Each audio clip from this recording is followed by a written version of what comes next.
Hello, my name is Hugo Garcia, and this is my presentation for week 5 assignment.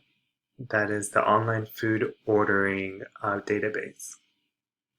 So to begin with, I utilize PHP MyAdmin on my local host, and I also utilize the MySQL Workbench in order to create my online food ordering database.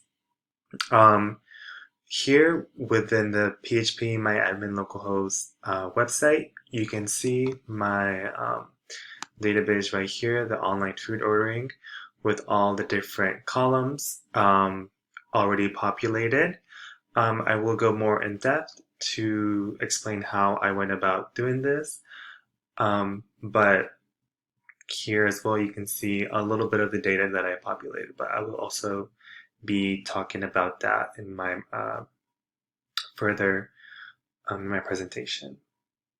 So like I said, I utilize the MySQL Workbench as it is a little bit easier for me since I work with this application a lot within my current position at my job. So for the assignment, we were assigned to create two SQL files. One was to be named create DB SQL, and the other one was to be named populate data SQL. So as both of the names imply, one was needed to be created in order to actually create the database, and the other one was just to populate the data. So let me explain this SQL file that I have created. So in order to create a database, you have to run a create database query. And here I have named my database the online food ordering database. And here you can tell I did a create database. And here within my logs as well, we can go all the way back. And here you can say create online data, create database online food ordering. And then after that, you have to say use online food ordering in order to actually access the database. Within the database, I have created multiple tables that I will talk about as well. To begin with, we can talk about the department head table. Here I have a department ID that will be an integer. Department name, that's a bar chart, a department head, another bar chart, and a department location, another bar chart. I created an employee table named table employees with an employee ID and a bar chart, name, bar chart, gender, same, salary is a double, and then annual salary is double as well. And the department ID is an integer.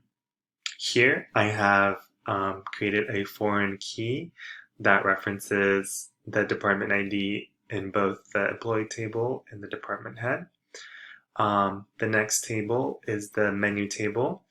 It has a menu ID of varchar, name varchar as well, and then the price is an integer as well, since it will be a number. I did a table for customers, named table customers, that has a customer ID, first name, last name, ID, and email as well, and they're all varchars. And then a create table to create an order table, and that has the order ID, the customer ID, the menu ID, the order total, and the order date. And here as well, it has a foreign key that references the customer ID within table orders and table customers table. After creating all of these tables for the database, I created an audit table in order to just to be able to, as the name of this, audit in case anything is added or updated. And for this one, I created the triggers for the employee table. So if someone was to add an employee to the table, it would say that an employee has been added. Same with update and deleted. Let's see what I can see. As you can see here as well, it's updated and deleted. And so that is the create DB SQL. And for the populate data SQL, it's a little bit more self-explanatory. It is just a very long insert into query, inserting into all the different tables that I created. So for example, this one, this SQL or this query will insert into the department head table, and it has all the columns, so the ID, the name, the head, the location. And here will be what is the ID, the department name, the head of the department, and the location of the department. Same goes with the employees. You can see the IDs, the names, the salaries. And here you can tell that I have added the IDs, names, gender, salary, annual salary, and department ID. For the table menu, same goes with that one. The IDs and the names, here are all the values that I added.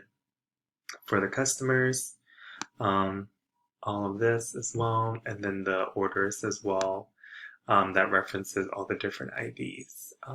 And it has the dates and price as well. And so with these two SQL files, I was able to create my database. And what I did was, since I had already created these two SQL files here in the workbench, I just ran a very long query. You can do another way, which I'll show in a little bit, but for me, this was just easier to do since I had them right here. So I just ran the entire SQL as well. And here you can definitely see my log that I added all of these rows and columns to the database.